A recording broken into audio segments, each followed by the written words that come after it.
महाराष्ट्र माझा, प्रत्येक गावातून आणि प्रत्येक जिल्ह्यातून थेट तुमच्यापर्यंत। नमस्कार, मी ॲडव्होकेट अंकित बंगेरा, नगरसेवक बीजेपी अलिबाग। आज 22/7/2026 रोजी अलिबाग नगर परिषदची जनरल बॉडी मीटिंग होती। मागील महिन्यात 22 जून 2026ला जनरल बॉडी मीटिंग झाली होती आणि त्या मीटिंगमधल्या इतिवृत्ताचं आज वाचन करण्यात आलं आणि ते कायम करण्यात आलं। तर मागच्या मीटिंगमध्ये मी एक ठराव ठेवला होता की कंटेनर ओशनियरियम संदर्भात जे काही बिलं देण्यात आली होती ती CRZच्या परवानगीच्या अगोदर कॉन्ट्रॅक्टरला पैसे अदा करण्यात आले होते आणि ती अमाऊंट जवळजवळ 11-11.5-12 कोटीच्या घरात होती। तर त्या संदर्भात चौकशी होऊन गुन्हा दाखल करावा असा माझा प्रस्ताव होता। त्या प्रस्तावाचा ठराव घेण्यास मागील सभेमध्ये त्यांनी नकार दिला आणि फक्त त्यामध्ये सीओनी त्याची चौकशी करून या सभेमध्ये त्याचं इतिवृत्त किंवा त्याच्याबद्दलचं जे काही खुलासा ठेवावा असा आदेश करण्यात आला होता।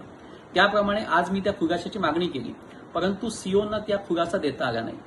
सीओकडे विचारणा केली असता सभापतींचं म्हणणं झालं, बांधकाम सभापतींचं, की त्यांना कोणत्याही प्रकारचे कागदपत्र कम्युनिकेशन या इंजिनियरनी केलं नाही। त्यावर इंजिनियर उठून म्हणाले की या सभागृहातल्या बऱ्याच लोकांना किंवा सर्वांना काय आहे, कसलं काय आहे याच्याबद्दल माहिती आहे। तर असं विधान जे केलं, सूचक विधान, त्यामुळे सभागृहामध्ये थोडासा गोंधळ उठला आणि आरोप प्रत्यारोप झाले। परंतु त्यानंतर सीओनी 4 दिवसाची मुदत मागितली आणि 4 दिवसात ते त्यांचा अहवाल देणार आहेत असं त्यांनी सांगितलं। आता ते अहवाल आल्यानंतर त्याच्यावरती पुढे काय कारवाई करता येईल याच्याबाबत आपल्याला बघता येईल किंवा गुन्हा दाखल होईल किंवा नाही होणार या संदर्भात आपल्याला चर्चा करता येईल। तसंच आजच्या सभेमध्ये बऱ्याचशा कामांना मंजुरी देण्यात आली, जसं काही आपल्या अलिबागच्या बीचवरच्या शेडवरती जे क्लॉथ बांधायचं आहे त्या संदर्भात, गाडी घ्यायची आहे आरोग्य खात्याकरिता, अशा वेगवेगळ्या कामांवरती चर्चा करण्यात आली आणि ते मंजूर करण्यात आलं।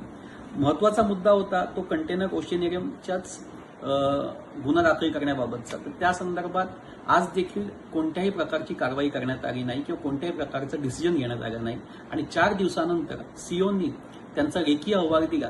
त्या लेखी अहवालानंतर त्याच्यावरती काय होईल याच्याबद्दल आपण पुढच्या सत्रामध्ये बोलू। धन्यवाद। भारत माता की जय।